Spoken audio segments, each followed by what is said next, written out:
Bury the Archduke with an empire's lamentation.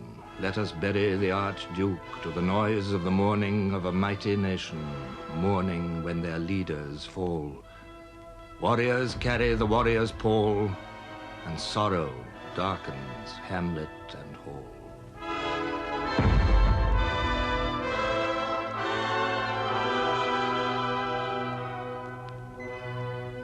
The assassin's work was done. The mortal remains of the Archduke Franz Ferdinand were returning home for burial.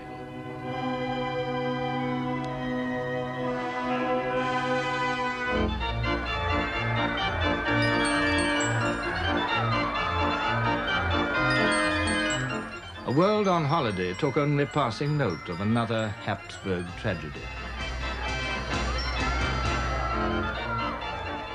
In that brilliant summer of 1914, it was, for most men, only passing notice.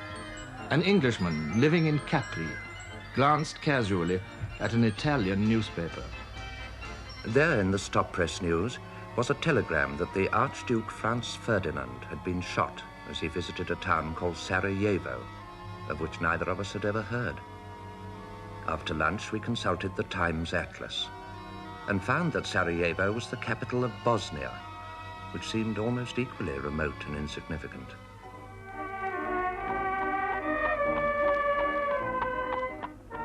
A few days later, the same man, traveling through Paris back to England, bought a French paper at the Gare du Nord. There was an article in it headed Sarajevo, and for a moment, so faint had been the original impression, I wondered where I had seen that name before. Sarajevo, Sunday. After the crime, reprisals. Violent anti-Serb demonstrations have taken place. More than 200 Serb houses have been sacked and their occupants maltreated. Martial law has been proclaimed.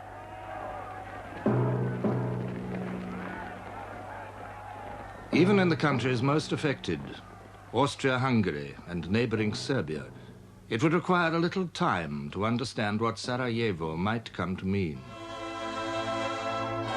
In Austria, as the Archduke's body was brought back to Vienna, opinion against Serbia steadily hardened. The German ambassador reported to the Kaiser.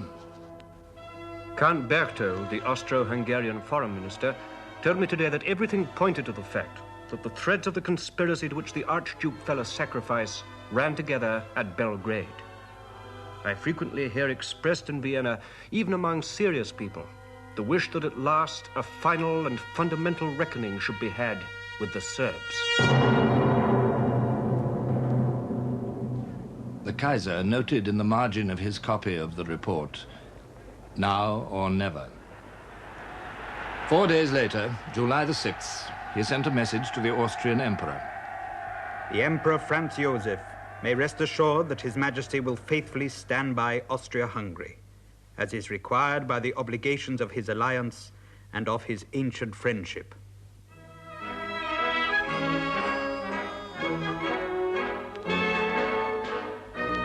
And with that, on that same day, the Kaiser set off in the imperial yacht for a summer cruise in Scandinavian waters.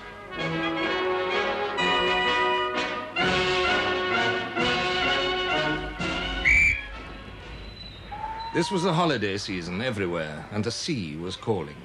Emperors and princes, soldiers and statesmen, rich men and poor men, it was holiday time for all.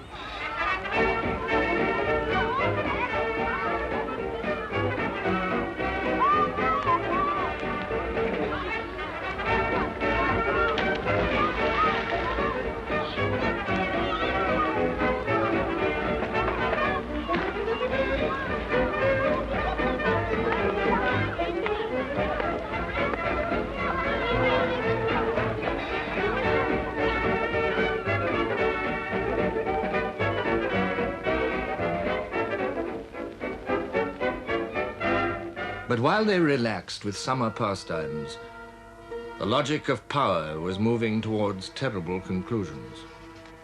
The German ambassador was conveying to Berlin a message from the Austrian emperor and his foreign minister.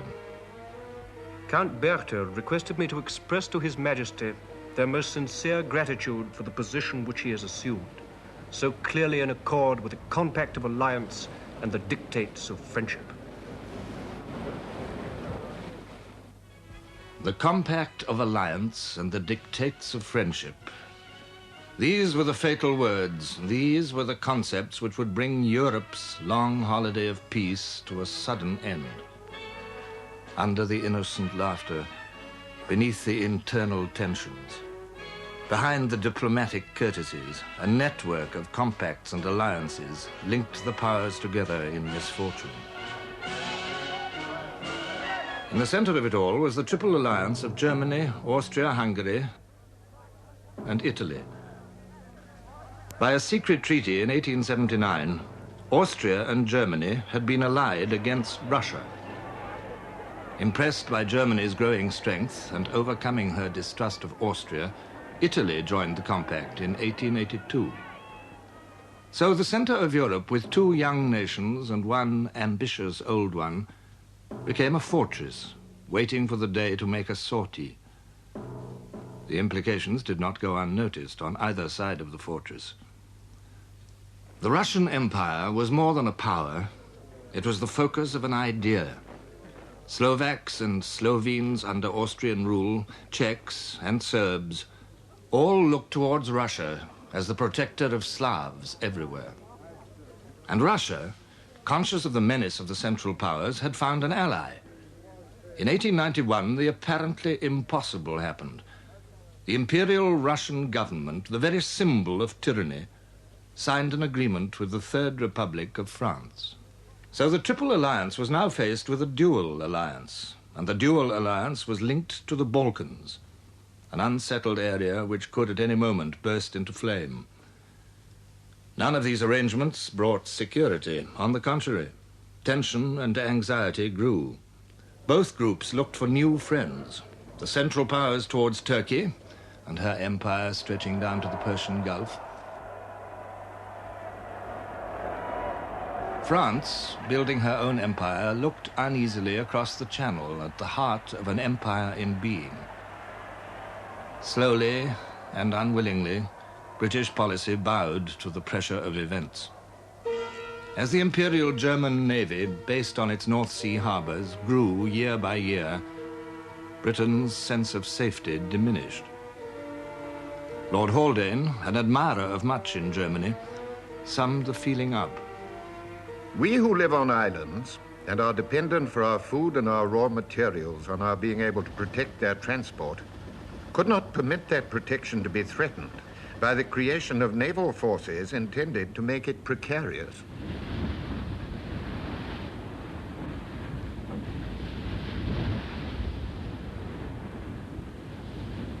Colonial disputes with France became unimportant.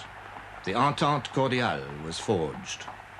In 1906, military discussions began between the two countries.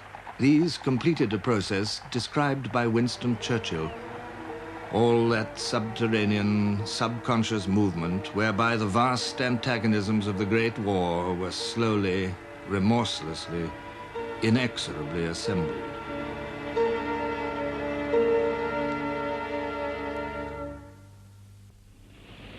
Behind the summer pleasure, as an American writer says, the nations of Europe were like a file of marching prisoners chained together by their ankles, prisoners of national pride and shackled together by treaty obligations.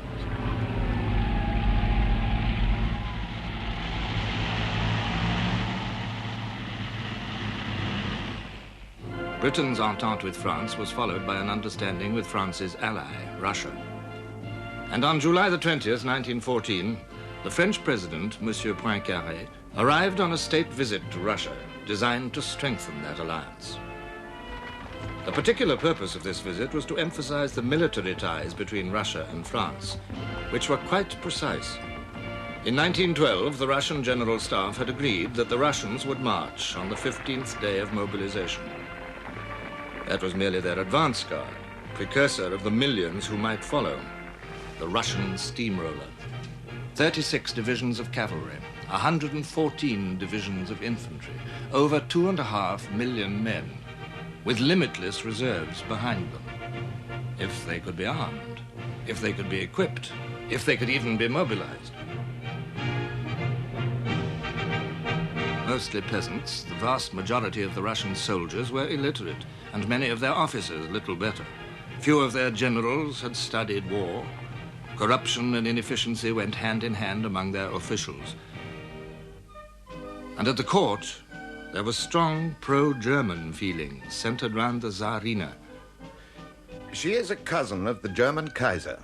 She is deeply religious. She hates the fashionable world of the court. She is convinced that all Russia needs is the Tsar, the church, and the people.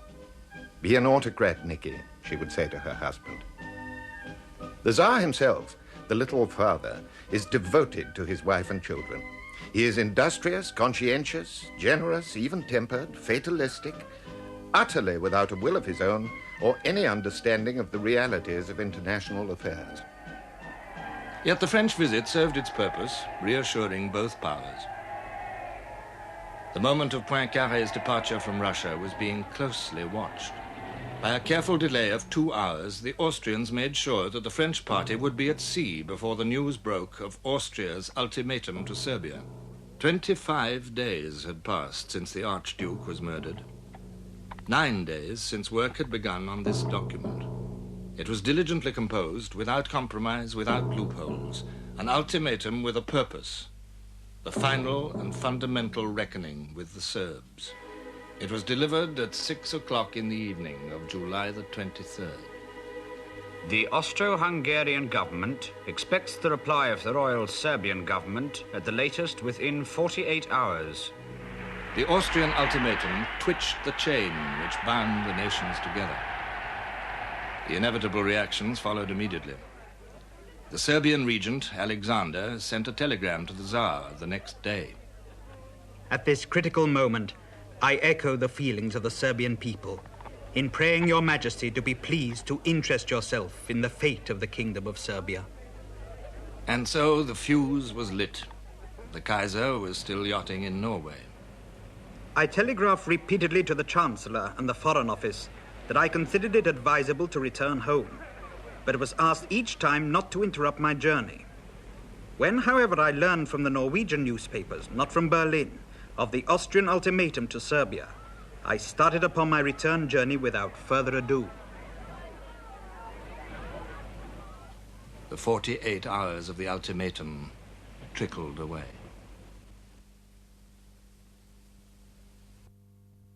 The Serbs gave way on almost everything, and for the rest appealed to Austrian loyalty and chivalry. But the Austrian ambassador in Belgrade packed his bags and left. On July the 28th, Austria-Hungary declared war on Serbia. The Tsar promised the Serbs his support, and on the 29th, Russia proclaimed mobilization along the Austrian frontier. The German Imperial Chancellor, Bethmann Hollweg, instructed the ambassador in St. Petersburg, kindly call attention to the fact that further confirmation of Russia's mobilization measures would force us to mobilize, and in that case, a European war could scarcely be prevented.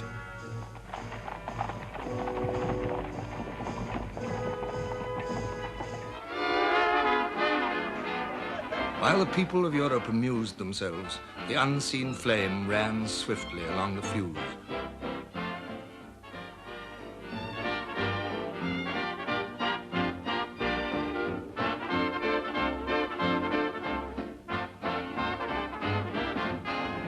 The moment of mobilization in each country was the moment when the war plan took effect. Nowhere was this clearer than in Germany, for Germany had become the prisoner of her plan. The Schlieffen Plan had existed since 1905. General Field Marshal Count Alfred von Schlieffen, Chief of Staff for 18 years, had devoted his mind to one problem: the danger to Germany created by the Franco-Russian agreement. War on 2 fronts, east and west. He assumed that the Russian giant would move slowly. The French might move fast. His answer to the problem was simple: smash the French before the Russians entered the field. So one army, only 250,000 men, would join the Austrians to contain the Russian threat. 7 armies, over 1.5 million men, would fall on France. By sheer weight and speed, they would beat her to her knees in 40 days, and then turn eastward. The difficulty was how to get at France. A strong line of well-planned fortresses lay along the frontier. Von Schlieffen's answer was couched in the grand manner. He would outflank the French. He would march through Belgium, trample on neutrality. Not only that, he would send the bulk of his army through Belgium.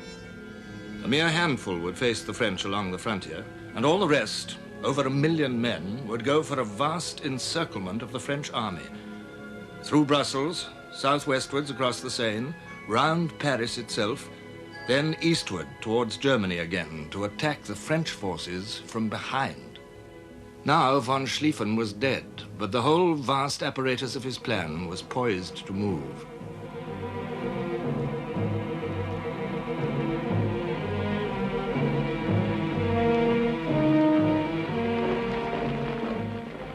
July the 29th was the decisive day of crisis.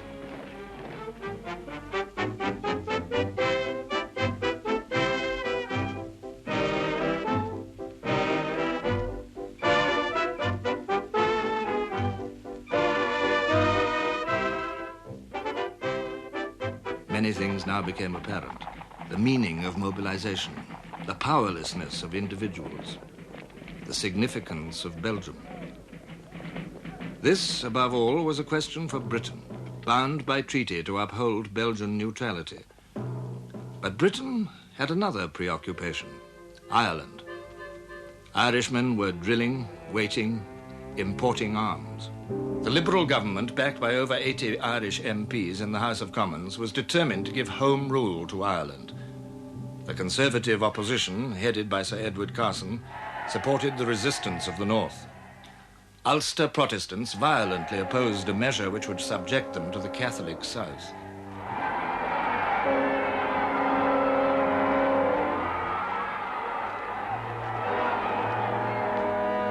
In March, the possibility of having to use troops to coerce Ulster split the army, like the nation, down the middle. Civil war seemed imminent. The crisis continued into July. The disagreements turned principally upon the boundaries of Fermanagh and Tyrone. Upon the disposition of these clusters of humble parishes turned at that moment the political future of Britain. On July the 24th, the cabinet was still toiling around the muddy byways of Fermanagh and Tyrone. But, says Churchill, an all-sufficient shock was at hand. The discussion had reached its inconclusive end when the quiet, grave tones of Sir Edward Grey's voice were heard reading a document which had just been brought to him from the Foreign Office. It was the Austrian note to Serbia. As the reading proceeded, the parishes of Fermanagh and Tyrone faded back into the mists and squalls of Ireland, and a strange light began immediately to fall and grow upon the map of Europe.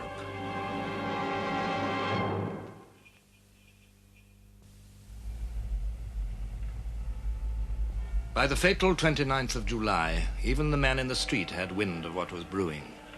On that day, the British Foreign Secretary, Sir Edward Grey, interviewed the German ambassador in London. I said the situation was very grave. While it was restricted to the issues at present actually involved, we had no thought of interfering in it. But if Germany became involved in it, and then France, I did not wish him to be misled by the friendly tone of our conversation into thinking that we should stand aside. The question of British action was becoming acute. Germany entertained a healthy respect for British power. The Royal Navy's grip on the world's trade, the financial grip and resources of the City of London, the potential of British industry, the raw materials of the empire, the actual possession of riches and might for which Germany was still striving. On July the 29th, Bethmann Hollweg told the British ambassador in Berlin, "The Imperial government is ready to give every assurance to the British government, provided that Great Britain remained neutral, that Germany aims at no territorial acquisitions at the expense of metropolitan France. As regards Belgium, I can state that provided that Belgium does not take sides against Germany, her integrity will be respected at the end of the war. For those who cared to read, the writing was on the wall. It was noted in the Foreign Office that Germany practically admits the intention to violate Belgian neutrality. Foresight and happy chance now came together. That month, at Spithead, on July the 18th, the British fleet had assembled for a royal review. The Royal Navy was the mistress of the seas. 232 vessels assembled at Spithead, 40 miles of warships, 59 battleships, 55 cruisers, 78 destroyers, 70,000 men. It was an impressive display, and the world was suitably impressed.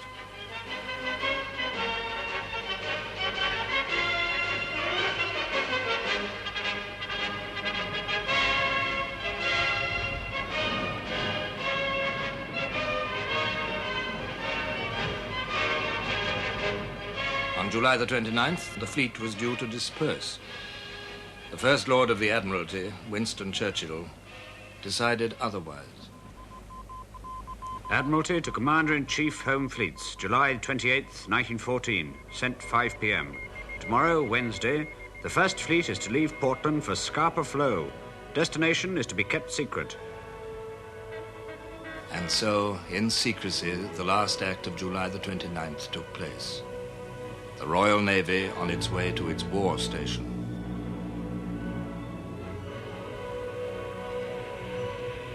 We may now picture this great fleet, scores of gigantic castles of steel wending their way across the misty, shining sea, like giants bowed in anxious thought. 18 miles of warships, bearing with them into the broad waters of the north, the safeguard of considerable affairs. The king's ships were at sea.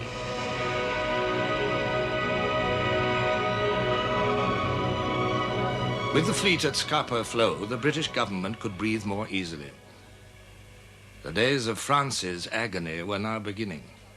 For in France also, mobilization was part of a plan, and the government of the Republic was as much a prisoner of its plan as were Russia and Germany.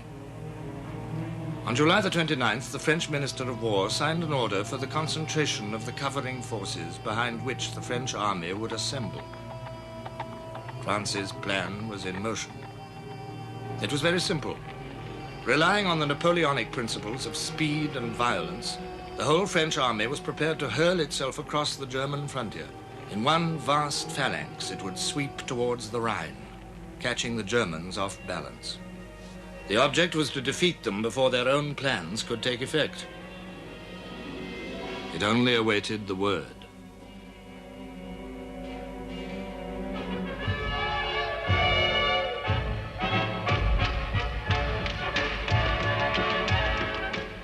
The last hours of July were running out, and Europe's last entertainments with them.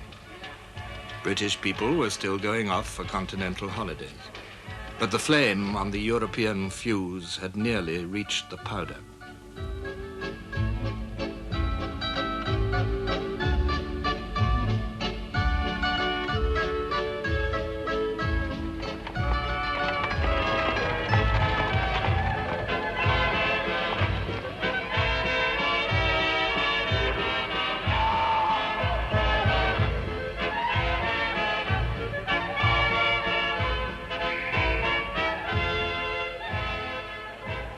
On July the 31st, Sir Edward Grey sent identical telegrams to Paris and Berlin. I trust that the situation is not irretrievable. But in view of prospect of mobilization in Germany, it becomes essential to ask whether the French government is prepared to engage to respect neutrality of Belgium, so long as no other power violates it. A similar request is being addressed to the German government. It is important to have an early answer. The French government replied at once. They would respect Belgian neutrality, unless violated by another power. Germany did not reply directly.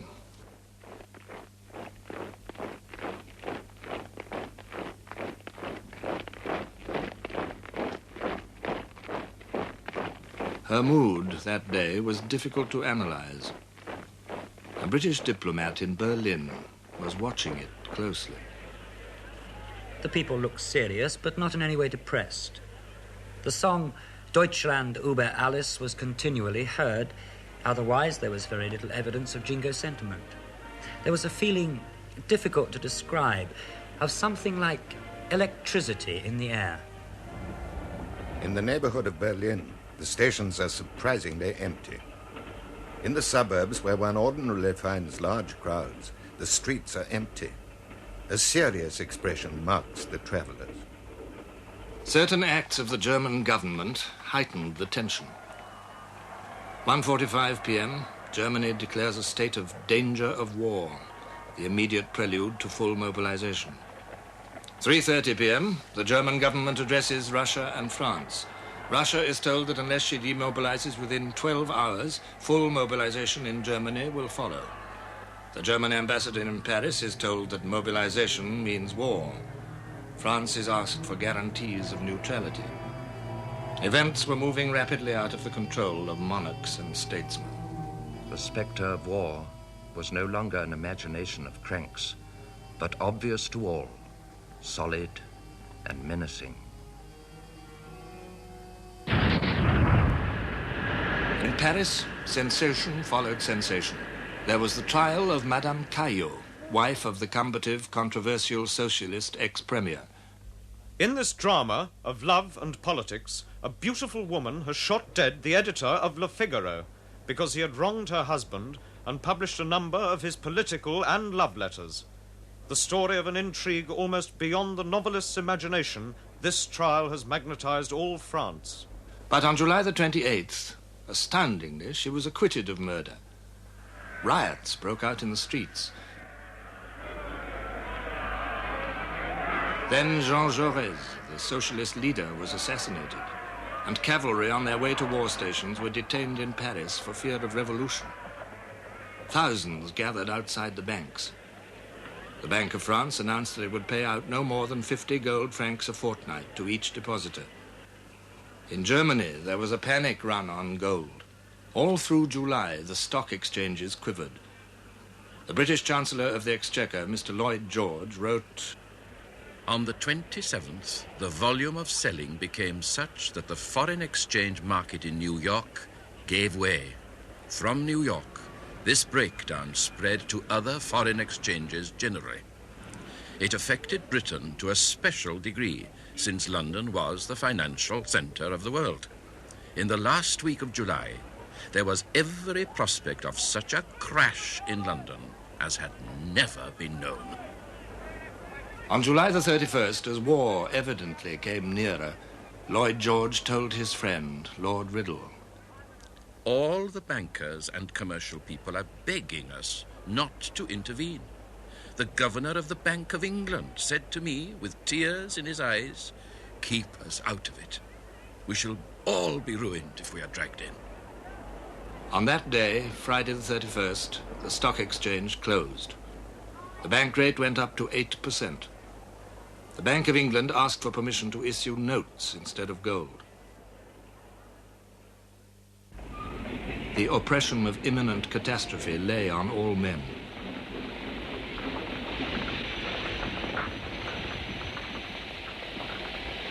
During the days that followed, it was as if all the fears and agonies of France were poured into one man, Paul Cambon, the French ambassador in London. On August the 1st, Germany declared war on Russia. General mobilization was decreed in Germany and France. No one doubted what this meant. Paul Cambon bluntly asked Sir Edward Grey, "Is England going to wait until French territory is invaded before intervening? If so, her help might be very belated." I said that we could not propose to Parliament at this moment to send an expeditionary force to the continent. Such a step had always been regarded here as very dangerous and doubtful, unless our interests and obligations were deeply and desperately involved.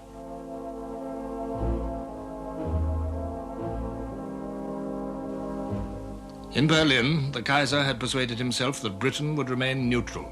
and therefore that France would not fight. He called for champagne and summoned his chief of staff, von Moltke. Now we need only wage war against Russia. So we simply advance with the whole army in the east. But it was too late. Schlieffen's plan was in action. German patrols had already entered neutral Luxembourg. All eyes now turned on Britain, and still the Liberal government shrank from accepting the march of events. In desperation, Paul Combon turned to the Conservative opposition leaders. Doesn't England understand what honor means? Now honor and necessity were hand in hand. The next day, Germany presented her ultimatum to Belgium, demanding a passage for her troops. The Belgians had 12 hours to reply. It took far less time for them to make up their minds. King Albert spoke for his people. Our answer must be no, whatever the consequences.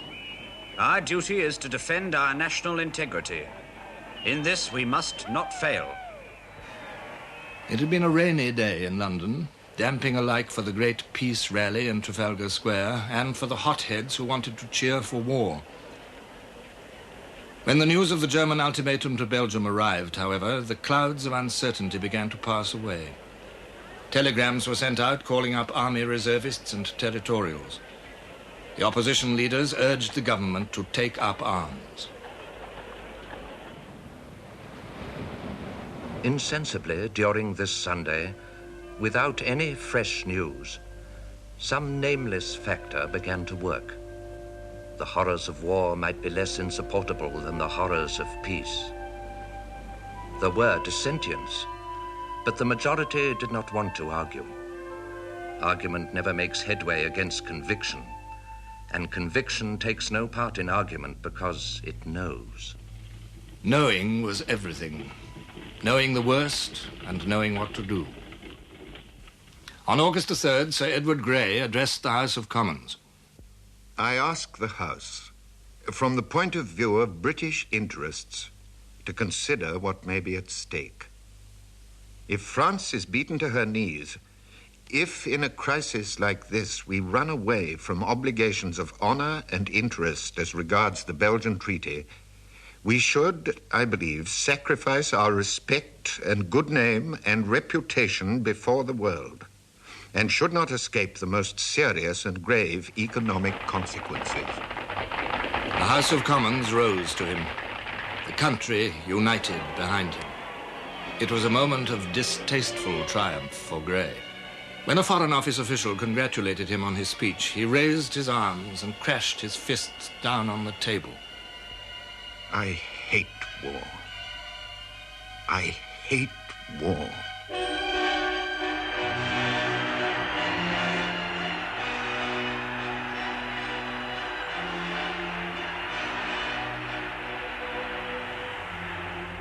God grant we may not have a European war thrust upon us, and for such a stupid reason, too.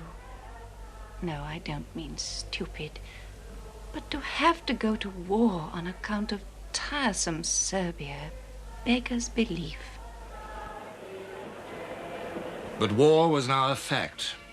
The French ambassador in St. Petersburg witnessed the imperial proclamation to the Russian people. I got to the Winter Palace Square, where an enormous crowd had congregated with flags, banners, icons, and portraits of the Tsar. The Emperor appeared on the balcony.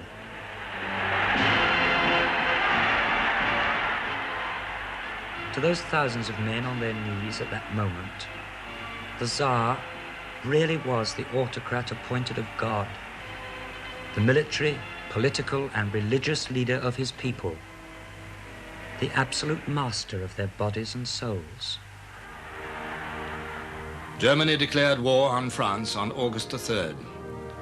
The Kaiser had already addressed his people. This is a dark day and a dark hour. The crisis which is forced upon us is the result of an envy which for years has pursued Germany.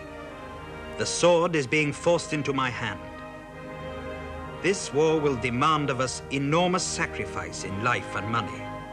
but we shall show our foe what it means to provoke Germany. The French declaration of war followed at once. It was a lovely afternoon in Paris, but what was the matter? That was the second woman hurrying by who seemed to be crying. Motors whizzed past, driven by men with strained, set faces. No taxi driver would stop. They were all returning to the garages. We turned. There, on the walls of the Palais Bourbon, still wet from the bill-poster's brush and shining in the sun, was the order for the general mobilization. It was to be war after all. Britain's vigil was almost over. On August the 4th, the Prime Minister wrote in his diary, We got the news that the Germans had entered Belgium. This simplifies matters. So we sent them an ultimatum to expire at midnight, requesting that they would respect Belgian neutrality. The whole thing fills me with sadness. While the hours ran out in London, crowds gathered in front of the German embassy and along the Mall. Expectation was in the air, an electrical excitement. The whole crowd, solid up to the railings of the palace, was silent, save for a murmur as of bees in a hive. Then suddenly, away to the right, came the singing of the national anthem, and from away to the left, a roar of cheering. Like great winds blowing when they listed, these storms rose and died and broke out afresh.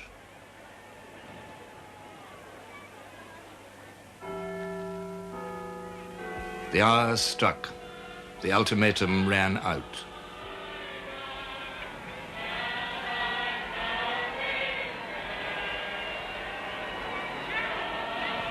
Standing at a window overlooking St. James's Park, watching lamplighters in the summer dusk, Sir Edward Grey pronounced the obituary of peace.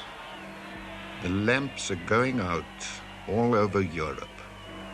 We shall not see them lit again in our lifetime.